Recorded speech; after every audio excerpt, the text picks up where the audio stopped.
Player 2 has joined the game.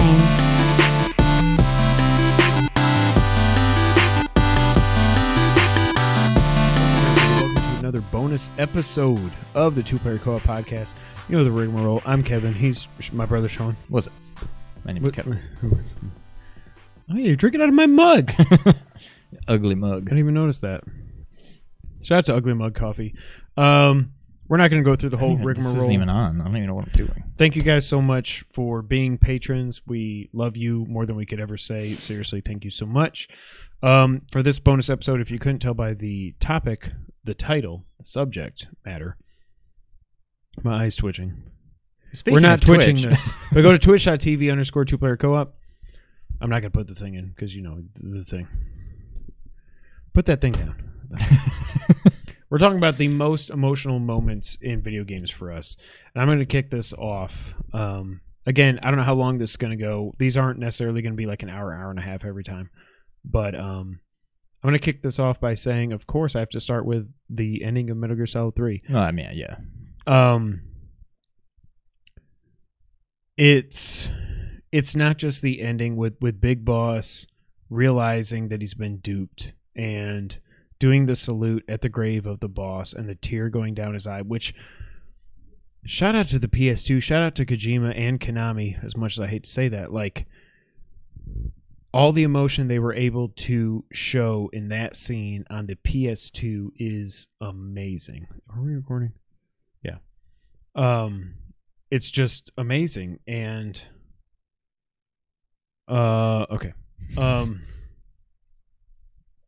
But it's not even just that. It's that final fight with what the boss is saying to Snake before it. And when you actually beat her and it's in this beautiful field of these white, I don't even know what the hell they are. These white, beautiful flowers. Petunias. So serene. I have no idea. That's what I said, but it's like so serene and everything. And then you get to the end where you are standing over the boss with the Patriot aimed at her. The Patriot. And you're sitting there, and I remember the first time I got there, and I was like, okay, when's he going to pull the trigger? And I was like, oh, y'all really going to make me do this? And you have to push circle. That's how long ago it was. You have to push circle. And Bam! Jeez. Circle! Circle! Circle! Again, we need a Metal Gear Solid 3 remake. We need a remake of all the games because of the controls, but like, the ending and everything that led up to it was just, I still say to this day, and it's not me being a homer, I think it still is the best. I know you say Final Fantasy 7, and maybe I'll change my mind when I play through it, but like, I think it's the best story ever told in a video game, just period. And it's not just the story in that game, but knowing everything else in the Metal Gear lore that it means. Like, you've only known of Big Boss and getting the title. I hereby give you the title of Big Boss. I was like, I mean, up until that point, again, I've talked about the IGN review, all this, going back in time to do it right the first time that they said in the article, and all this other stuff for their review. And after the trick that was Metal Gear Solid 2, I was like, this doesn't make sense that I'm just Snake, but like whatever. And then when he gets his eye shot out, I'm like, well, that's weird. Now he's wearing an eye patch. I know who wears an eye patch, but this can't really be happening. Whatever. You've been led up to this point in time to think that Big Boss is the worst villain ever. And I don't remember any other video game. I'm sure I'm wrong, and I have not played everything.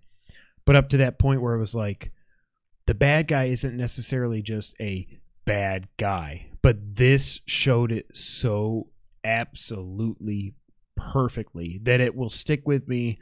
I'll be 95 years old in a nursing home telling my great grandkids about Metal Gear Solid 3. I really do think that, like, because I think it's just so well done. It was Kojima at his absolute best, and then Metal Gear Solid 4 went completely off the rails. 5 had a good twist. It's so funny when I go back and listen to our old podcast. We were like, here's the twist, this is what happened. And I'm like, I don't want to do that now. I don't know why, because now the game's almost 5 years old. We're coming up a 5-year anniversary. We should probably do something for that. But yeah, Metal Gear Solid 3, the ending of that game will just stick with me as long as I live. It was just absolutely perfect. It's the first game that ever made me cry. It's not the only one, but it was the first game that I can think of that ever made me cry. Yeah. I just still can't believe, and I know what you're going to say. You're going to say, because Kojima. I still cannot believe, and I'm right there with you. I'm as guilty as you. I don't know how we played this game, and it didn't occur to us that you weren't playing as Solid Snake when somehow this is taking place 30, 40 years, 50 or whatever in the past, 40 and nobody years, ever yeah. stopped to think, like, well, you're not Solid Snake. Again, it's the, and I put it, go to What Culture and search for, I don't even know what I called it. I'm completely blanking, but it got like 30, 40,000 views, but it was like an article that I did, and I said, like, in the lead up to Metal Gear Solid 5, one of the headings for one of my paragraphs was going back in time to do it right the first time, and I put a screenshot of the IGN review, and that, for me, that's why. Because I was like, and they didn't give anything away in the review. They did a great job with, I don't remember who wrote the review. It's been so long. It's been freaking 16 years now, almost. But that's what it, for me, it was Metal Gear Solid 2 and the con that was, and then the IGN review that I was like, I know we're like in Vietnam, but it wouldn't be above Kojima to do time travel or something, you know? Man. And even when like all, but it's just so weird that, not to speak for you, but it didn't even, granted, I wasn't as big into Metal Gear Solid as you were, but I knew who Big Boss was. Right. But like, it's not even one of those things where it's like, I wonder if this is really taking place in the past and you're not Solid Snake. Nah, it probably makes more sense that you're Solid Snake and it's time travel. Like, or they're lying that to seemed you. like the more logical, reasonable conclusion as opposed to, I wonder if you're Big Boss. I mean, it's possible. I wouldn't put it past Kojima to do some time travel stuff, but like, that is what everybody just assumed was happening. Yeah. And they thought that was the more but when you think logical about it, like explanation. the Metal Gear Solid games, 1, 2 for a tiny bit, and 4 you play as Solid. 3, Portable Ops Plus, Peace Walker, and 5 you play as Big Boss. Big Boss. Like big Metal Gear. The Metal Gear Solid story is about Big Boss. It's not about Solid. I think Big Boss, spoiler alert for when we do this as a bonus episode or a podcast or something sometime, is probably my favorite character in all of video games. Yeah. And that's what Metal Gear is about. It's not about Solid or Liquid or Solidus or any of the like the clones. It's about Big Boss and his conflictions and his fall from grace and all that. And it was never done better than it was Metal Gear Solid 3. And that's why it's still to this day, it's not the best playing game. Link to the Past is my number 2 game. God of War is number 3. Both of them play better than Metal Gear Solid 3. But I don't think either of them, as much as I love the story in God of War, and I think the gameplay is absolutely perfect in A Link to the Past. I think it's the best Zelda game ever. Obviously, it's my number 2 game of all time. I think the whole enchilada was the best in Metal Gear Solid 3. And it's mostly the whole story is great, but the ending and everything that leads up to it is just phenomenal. Yeah. So this is normally where after you talk about Metal Gear, I would talk about Zelda. However, Zelda doesn't. Link Between Worlds? I mean, there's no. Link Between Worlds has a great story. Link's Awakening would be the closest thing to any kind of like emotional. Oh, yep. But I mean, and it's not even. But that even then, much. but it's a like it's the closest. You know, I'm gonna go with the obvious. Final Fantasy VII. I would just ignore spoilers because it's 20 years old. More than 20 years old. 23. Yeah. Almost. But now that it's coming back out, I won't. Yeah. I can't imagine anybody doesn't know, but I won't say it. I'm guessing any of our patrons probably know. I mean, but I still, know Aerith. Shh. But just kind of going in the same vein as what you were talking about with Metal Gear Solid 3 and what they were able to do on the PS2, PS1, how they were able to somehow convey these emotions with these characters that don't even begin to look barely humanoid. Like, just I mean, not outside of the cutscenes, like in the regular game, it's just these horrible, like, just eyes and nothing else on their face. Now, granted, the cutscenes look like, a little better. I guess you could say it's anime, but it's like anime with like the worst representation, whatever, ever. Yeah, but no voice acting or anything. It's all just reading text and whatever. But the way that scene is done, now I had it spoiled. I mean, I, like many people probably, that when they played it for the first time already knew what happens. The ending or Aerith? Aerith. Okay. But that scene, and God, I just hope they don't screw it up. I gotta think that's where this one ends. I don't know. No, I have no idea. I bet that's how the second one ends. Okay. It's further into the last time I played through. That's way further into the game than I remember.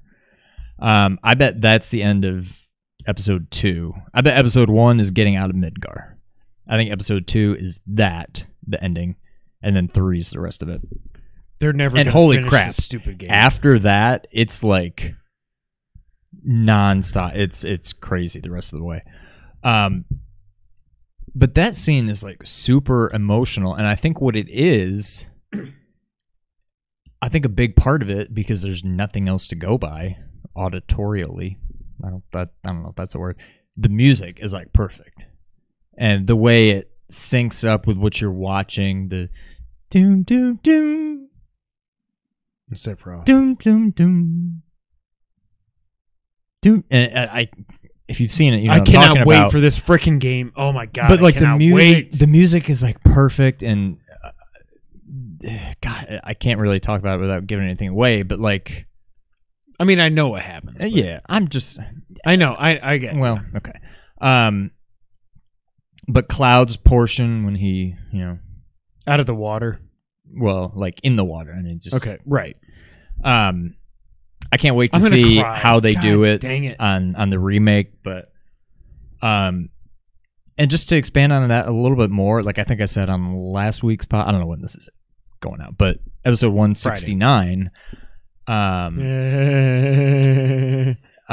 had mentioned how just anytime I just see like a blurb or like the equivalent of basically like the back of the box about this game, and just how much stuff goes on in this game, and just how it's all related, and like the big stories and the little stories, and how everything comes together. Just like hearing like a brief like 1 or 2 sentence synopsis of this game, I'm just like, oh God, it's just so good. And they just, to me, they pull it off like flawlessly. And like, again, like I said, I think on that episode, it's not my favorite game of all time, right? But it is my favorite story, and I don't even think it's close. I don't think it's close. It's the best story, I think. And you've played told in a MGS3 many times, yeah. Okay. So I'm going to combine these next 2 into one, and I'm not going to spoil either, because I hold out hope that this son of a biscuit over here is going to play these fucking games. Uncharted. And I don't know. Death Stranding. Oh. The ending to Uncharted 4. So I said Metal Gear Solid 3 was the first game that made me cry. Uncharted 4 and Death Stranding both made me bawl. And I'm not going to give anything away. If you've played it and you're actually watching this, don't hit the comments. Don't tell Sean anything. My goal for Sean is to watch cutscenes from... That's what he thinks about these games. Uncharted 3 and then play through 4. Despite all its faults, it is the best Uncharted game. You could play through Uncharted 4 much easier, much more easily than you could Death Stranding. But now, how long is 4? 15 hours. Okay, that's reasonable. It's better. It's better. Death Stranding, I beat it at 35, 36 hours. I forget what it was. But both of these games, like, I'm just combining them because I don't want to spoil them, but they both absolutely made me bawl. And Uncharted, I expected it because it was a Thief's End. It's the last Uncharted game for Drake and all that other stuff. Death Stranding was my game of the year last year. Sean's only played it for like 2 fucking hours because he's a because it's not fun. It's not. What I have experienced is not fun. And I know it gets better, but it doesn't get any different. I mean, it gets different. It but does. It freaking does. It gets so much better. You get so much more stuff when you start to actually when you play it online. You get to pee on mushrooms, but it's like, oh, instead of just walking and trying to balance stuff, you get to ride a bike and try to balance stuff, and you get like a jetpack and try to balance stuff. It's not about that. It's about you, and it's about BB. I know that's not what it's about, Stop. But it's what I have to endure to see what it's about. What did I just hit? My hand. Okay. It's about Sam and BB and Fragile and all the characters. They all are so perfectly like. Who's the guy that's in it? Guillermo del Toro. I'm not that drunk. They both made me bawl for different reasons. It was like Uncharted was the end. Death Stranding, you could almost, and I hope it's not, but you could almost think Death Stranding was the beginning of something. I hope it's not. I don't want Death Stranding 2. I really don't. Like, I think it ends on such a absolutely perfect note. And then when the credits play and Chiverches plays and everything, like it's absolute, like it is perfect. And I promise, fucking God, I'm gonna. All right, I'm not saying this is the case, but I'm just wondering what your response would be. If I said I'm only going to play one, would you rather Death Stranding. Death Stranding over Death Stranding? See, I'd rather play. No, Uncharted. I know from a gameplay perspective, I get God. But that's what I'm saying. It almost seems as though Death Stranding, of all games, I could just watch all the cutscenes. But okay, you could, and I've thought about this as I'm falling asleep so many nights since you got this for Christmas and won't fucking play it. I was like, yeah, I mean, eventually I will go back and. I was like, he could play it and he could watch. If BioShock 2 sucks, it will suck. But here's the thing, like.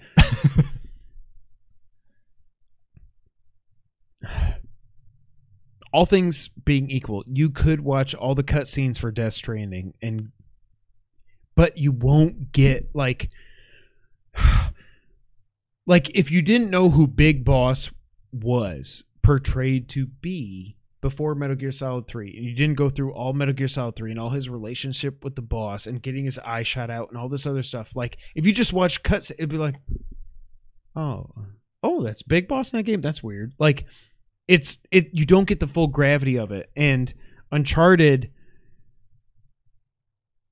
no, screw it. Play Uncharted 4. I'll give it to you when we go downstairs. I'll give it to you. Like I want you to like watch the cutscenes for 3. It's really about you know, it's young Drake and then it's a bunch of set pieces and blah, blah, blah. And then you get to 4 and you actually play through it. And for the most part it's fun. The Jeep isn't always great. The sliding like Jedi Fallen Order and the swinging is not great, but you of all people would be more apt to play through Uncharted 4. Like I think I would enjoy Uncharted 4. It's just one of those things I haven't gotten around to it, but I do think I would enjoy it. You don't need to play 3. Like a lot of people say 3's better. That's the debate. Like some people think 4 is like the worst. I'm like. Colin says Uncharted 4 is his least favorite Uncharted game. I'm like, I respect you, man. Like, why? Right. Like, Uncharted 1 sucks. The game sucks. It's not fun to play. The story's fine, whatever. 2 and 3 are light years better, and then 4 is even better than them in my mind. But the endings to both of these games are something that I really think you should experience the actual game before you see the ending. If you watch the ending to Death Stranding right now, you'd be like, oh, well, that's interesting. Oh. But like if you... I'm done.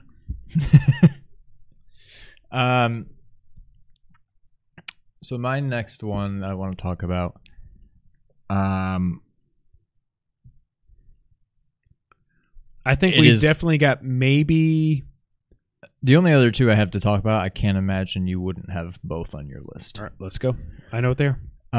So the one I want to talk about first is a game that starts with this super emotional part. And then after that, I won't say it's not emotional, but it's like... Yep, I know what it is. Starts right off the bat. Yep. Can I predict it? Yeah. The Last of Us. No. Oh, I forgot about that. But yeah, I was thinking about that. That's true. Yeah, there's still that. It does kind of fit. Firewatch. Oh, that prologue, if you want to call it that, and like just when you're going through the text. Oh like my God, talk about. Yes.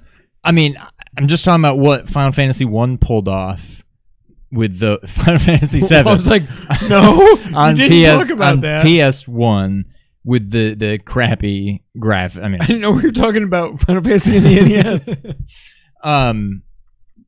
But like this, it did the same, not the same thing, but like just stirred up all these emotions with just text. But It's again, so cool. text and music. And that music, the music that plays over that is just, even when I just listen to the music, listen to the music, it like, it almost starts getting like tears welling up in my eyes just because the prologue. Or it just sounds sad, but I think it just sounds sad because I know, what's going on when that's playing. But like, oh God, like you're just, and I met so and so, and then cut. We and named I'm our walking dog through this. the forest, and cut back, and we got a dog, and she got in trouble at the Biscuit bar, or and I got Bucket or into a whatever. fight, and I got this dog, and blah blah blah, and then it just goes downhill so quick. And I was just not ready for that. I had no idea what I was getting into with Firewatch. And then I'm like, but I remember thinking, I like this music. It's just very like calm. Awesome. And I'm like, this music's great. And I'm like, oh, okay. So this story, this text is setting up for, what is happening, why I'm in this game. And then it's just like this gut punch. I'm like, what? My like, wife's dying? Yeah. Like, what is happening right now? And then, and it makes the rest of the game what it is. Yes. You kind of need, without that, you could have everything else the same. Delilah doesn't matter. Your choices don't None matter. Of it, yeah. But to me, that's interesting because it just starts out, and what you mentioned, I guess, is similar, but like it just starts out with this just emotional gut punch, but then what's weird is after that, I mean, it's emotional at other parts for a totally different reason, but like, I don't know, and it was just so unexpected. But I did not know what to expect. Yeah, it's just I didn't really know what to. It's not like I was expecting one thing and got another. I just didn't know what to expect. But that one has really that and Final Fantasy VII both. Like anytime I hear either one of those, it's the songs, the musical cues. Yep. Yeah, it's just it takes me right back there. That was a great call. Yeah. So you might as well just do Last of Us. So it's the moment in the beginning. So I didn't play The Last of Us on PS3 when it came out. I don't know why. Because I was so hyped for the PS4. I asked for it for Christmas. I was like, hey, Mom, Target's got them in stock. Just in case you're wondering, whatever, blah, blah, blah. I think I was just playing GTA Online, whatever. But like... And I'm not going to spoil it because 2 is coming out. And if you haven't played it yet, if you're listening to this, in the first 20 minutes of that game, you get kicked in the nuts. And especially how my life played out what was it, 4 years after that? I played it before my life changed, but I did not... That was the moment I had spoiled. I'll say that. I had that moment spoiled for me, but still playing through it was like, I cannot deal with this. Period. I just... See, I don't know if I hadn't had it spoiled or if I did and I forgot, but I could kind of see... I kind of saw it coming, but it was also like, wait, they're not gonna... Because of Ellie and... Yeah. Yeah. Exactly, yeah. Yeah. So it's the beginning that I'm not going to spoil...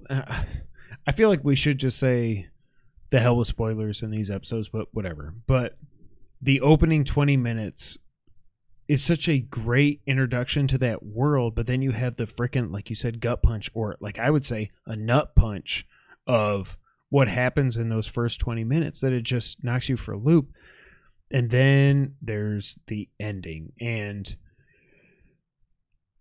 I had both spoiled for me. I knew the ending way ahead of time. I had the early moment spoiled for me when they put out, for some reason they put out the trailer for the remastered edition showing that, and I was like, wait, showing what? The early moment. Really? Why would you do that? That's dumb. It's not better. It's not better. It's gonna be a long time. We're gonna keep going. But like, yeah, it's part, like it shows, and then it cuts to black in the trailer, and then you gameplay, whatever, the giraffes, all this other bullshit, whatever. Like The Last of Us, I think it would probably be, it might be one of my top 5 games of all time if I didn't have those 2 moments spoiled for me. Now, the ending, again, we're spoiler free. I didn't know exactly how it ended, but I knew how it ended. You know what I mean? Yeah. So again, I feel like this might have rivaled Metal Gear Solid 3 for my favorite game of all time if those weren't spoiled for me ahead of time. You know what I mean? But both of those 2 moments, like, they're 2 of the most emotional, and the whole game is emotional. For when you go from spring to summer to fall to winter to whatever, I forget what the order is, but like, especially when you get to winter, that game gets, yeah. Oh, it's by far, like, I'm so excited to play Final Fantasy VII Remake, but for sure my number 1 most anticipated game this year easily is Last of Us 2. More than Final Fantasy? Yeah. Because I just, like, Final Fantasy's already happened. I could read on Wikipedia what happens. I can't read on Wikipedia what happens with Last of Us Part 2. Naughty Dog is so good at storytelling. They're not the best at gameplay, but when it comes to storytelling, there's nobody better in my mind. Well, Kojima. But they're like 1A. But Last of Us, the beginning and the end are both one of my most emotional moments ever. And not to mention, I mean, you mentioned it very much in passing, but in the middle, the giraffe thing is just like, it's one of the most beautiful moments I guess ever it's more in just video beautiful. games. It's just, yeah. It's serene. It's emotional. You're for in a this different world of just chaos. I don't feel bad spoiling this because it's not like it's a story not beat, integral, but it's like, yeah. You're in this world that is completely effed. Completely. And you're going with Ellie. Joel's with Ellie at that point. It must be summer. Or maybe it's fall, because winter is when everything goes to hell. But then you just walk up on this roof and you look out, and Ellie's just like, oh my God, there's giraffes. And it's just, I cried there too. I don't know if I cried, but I welled up. Yeah. Like, I cried at the end of Uncharted 4 and Death Stranding. I don't know if I cried at this or if I was just fighting back tears. But either way, yeah. Yeah. All right, the last one I have to talk about. So I've talked about a game that hits you in the middle, and I've talked about one that hits you in the beginning. This one hits you at the end. You were wrong last time. No, 16-bit. Nope. Wait, 16-bit. I'm curious I'll talk what about this it is. next. One that gets you at the end, and to me, it was like almost not at all during the course of the game, and then the end is it all comes together. Journey. I wrote down all of Journey. Oh, okay, fair enough. But see, when I think back, I don't remember. It's like I didn't know what was going on in the beginning. No, I know, but it's more like looking back, knowing the end of the journey. Yeah. It's but when you go into the light, just take it. But yeah, so you're just throughout the whole game. You can't. If anybody hasn't played it, I don't really want to spoil anything, but like, it's a beautiful game. You can play it you can beat it in what, 2-3 hours? 2 hours, yeah. There's no attacking. There's no nothing. You're just kind of walking around, and it's hard to explain. And then, whatever. I'm gonna spoil it. Skip ahead like 3 minutes if you don't want to hear it.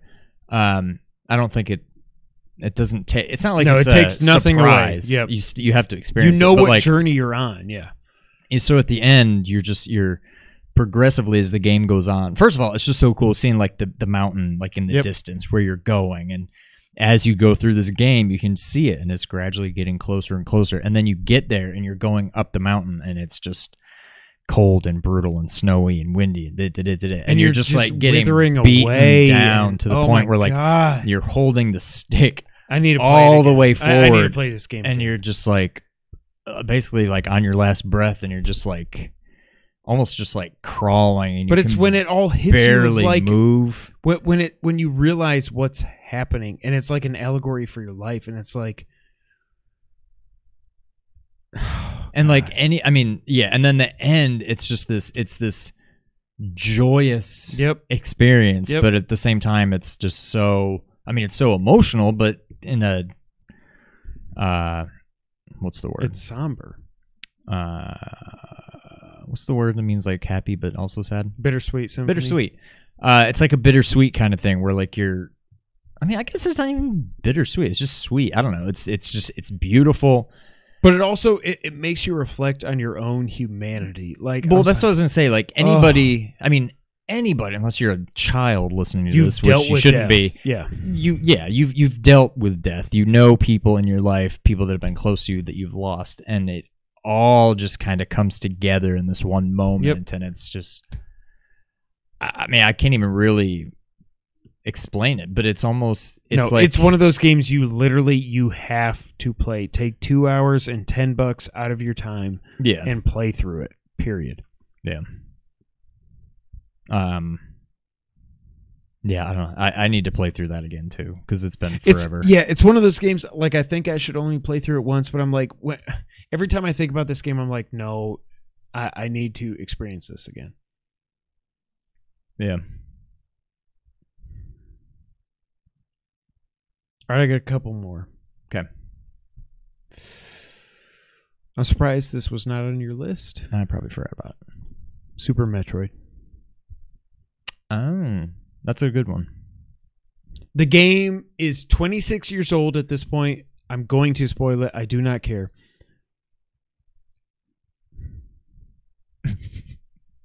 Okay, you've had a lot of time. When you get up to fight Mother Brain, and out of nowhere you are just beaten like one of the reasons I love Super Metroid so much, and if I had to go back, I love Bloodstain, but Super Metroid's still number 2. Completely different, but it's all the Metroidvania, which I freaking hate that phrase. But this game, it's all in what you see on the screen. There's no text, there's no voice, there's nothing. And when you get to that point at the end where you finally get to face Mother Brain, and she stands up like a T-Rex, and she's got her little freaking stupid arms and stuff, and she's just walloping you, and you're dead. And then Baby Metroid comes out of nowhere to save the day and gets wasted. Like it was like episode 7 or 8, whenever we did our So You Think You Can Dance challenge, whatever it was called. When I finally get to that point, like I was playing it, I will never forget it. Like I played it on my Wii U. And when that happened, I was like, oh my God, oh my God, oh my God, oh my God. Get her. Go, Metroid, go. Wait, is that what I had you play? Yeah. Really? Yeah.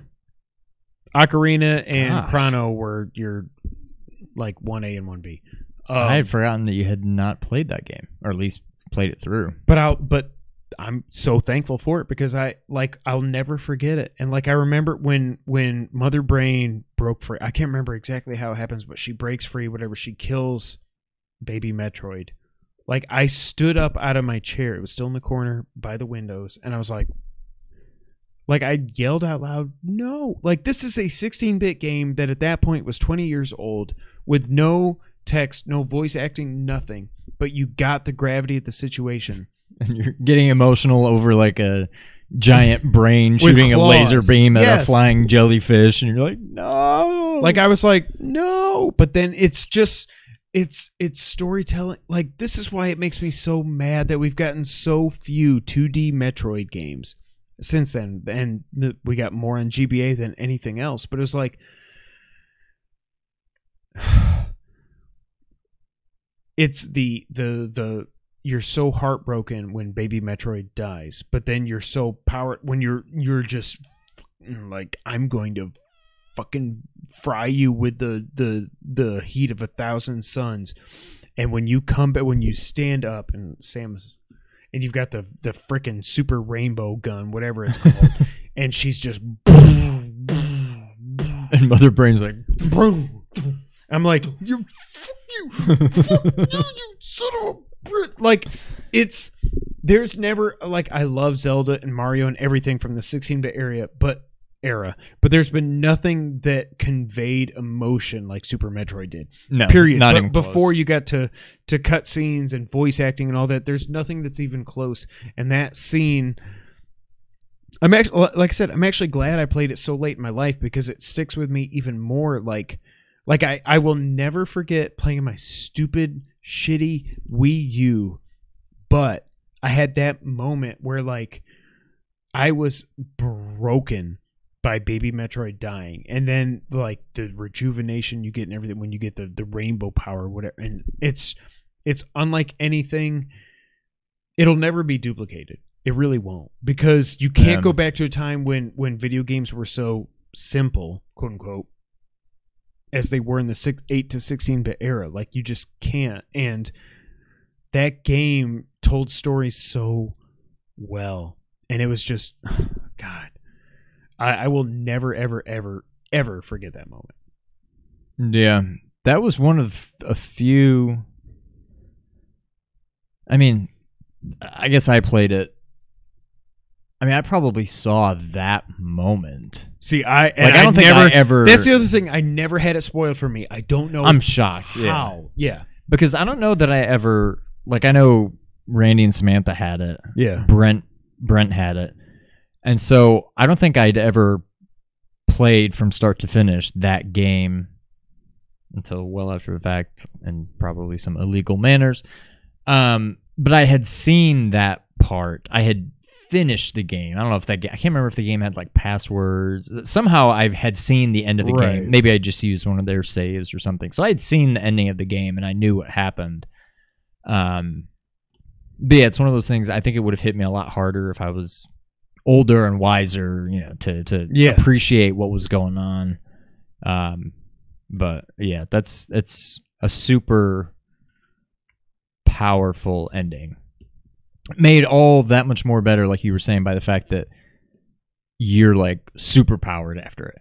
It'd be one thing if you're just about to get blasted and the Metroid comes and just bam, saves the day and kills Mother Brain, and but then also dies too. Yeah. It wouldn't have been. No, it wasn't anywhere. Good. It wouldn't be anywhere near as good. Yep. Yeah. I also wrote down the horse in Shadow. I wondered about that, but like, it was sad. But I was like, okay, I got to keep going. Okay, whatever. But the last one I have is My Name is Mayo. Yeah. when the mayo jar put on the bikini, I was like, you're becoming your true form. God of War 2018. When Kratos digs up the past is all I'm going to say, because I don't know who's saying this. I think you've all played it. But that whole 5 to 10 minutes, if you're not a fan of God of War, it's still cool, but it's not like, it doesn't matter. Right. When you go, and it's so funny to read after the fact that, like, you could see in that opening cutscene when he opens the thing in the floor, you can see some lights and stuff that say, oh, this is here. I should go back and do a new save just to see if I can see it. But your son's dying. You have to dig up the past. How can I say this? You meet someone from your past as you're walking out of Freya's house. And then as soon as you get in the boat, and it's just so atmospheric. Like, this didn't make me cry, but it made me so like I literally, like I will never again, a moment I'll never forget was that whole ride when I was like, I think I know what's happening, but I can't believe it's actually happening. And like every hair on my arm stood straight up. And I was like, I can't believe I'm about to do this. And it's a slow boat ride. They play it out and the camera pans and then you see somebody in the boat and then they disappear and whatever. And then you go back to your house, you dig up the pass, and it's just like, how's this even going to work in this game? I can't, like, everything, you know, it's been about the axe and everything, and I'm basically spoiling it, but whatever. Like, and then you turn around and you're like, and then you see someone before the door and he says, I'm your monster no longer. And I was like, what is happening? This can't be happening. And then he walks out and there's all the ice monsters and everything, and he just, and it goes from cutscene to, and I was just like, oh my God. I like, as someone who's played all the God of War games, Ascension included, which is not that bad, it, like, until I got through that first fight, and after that, everything settled back down, and then the ending was emotional and everything. But, like, the whole, when Atreus gets sick, up until you get to your house, and you dig up the pass, and you walk out that door and defeat the enemies, it's like, I literally had every hair on my body, at least my arms, I don't know about my whole body, I got a lot of hair, standing up. And I was just like, I can't believe they kept this secret, and I can't believe they did this so perfectly. But that's why I put, like, Cory Barlog is honestly up there with Kojima for me now. Like, off of one game, he was the director of 2, I think. He helped write 3, but Stig Asmussen directed 3. But I think he wrote and directed 2. I think he wrote 3, and Stig directed it. And then he brought God of War to the absolute next level with God of War 2018. That whole 10 or so minute sequence was unlike anything I've ever experienced, and I'll never forget it. And the only thing I kind of hate about it, like God of War 2, 5, Thor, whatever they're going to call it, Ragnarok, whatever, like God of War 1 could clearly be bettered, and then 2 came along. And I thought 2 could clearly be bettered, and then 3 came along. Like, they built, like, I don't know how my third favorite game of all time can be made better, but if anybody's going to do it, it's Corey.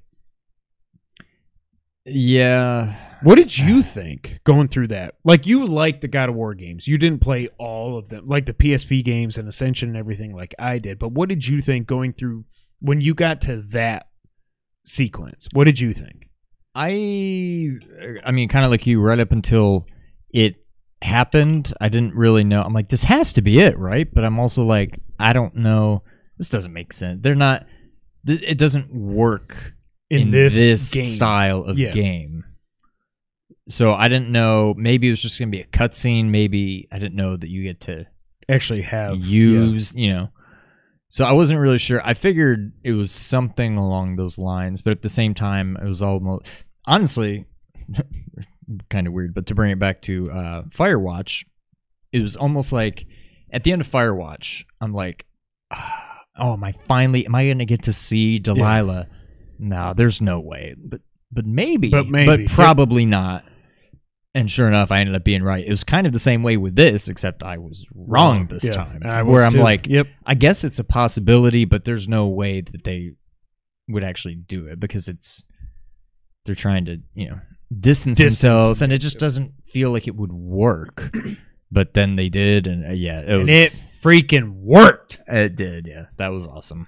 Especially when you play New Game Plus. When you have that from the beginning, it's like, this is a completely different game. I want to go play it again, and I will before. Like, when God of War 2 gets announced, I'll play through this from the beginning, not New Game Plus, just with the axe and everything, and go from there. But, yeah. Yeah. So that's it. Thank you guys so much for turning into another bonus episode of the Two Player Co-op Podcast, our most emotional memories ever in video games. Thank you guys for everything. We don't need to go through the whole rigmarole. But yeah, we'll be back next month with another episode, and next week with another regular episode. But until both those times, Sean, take us out. Thank you for playing.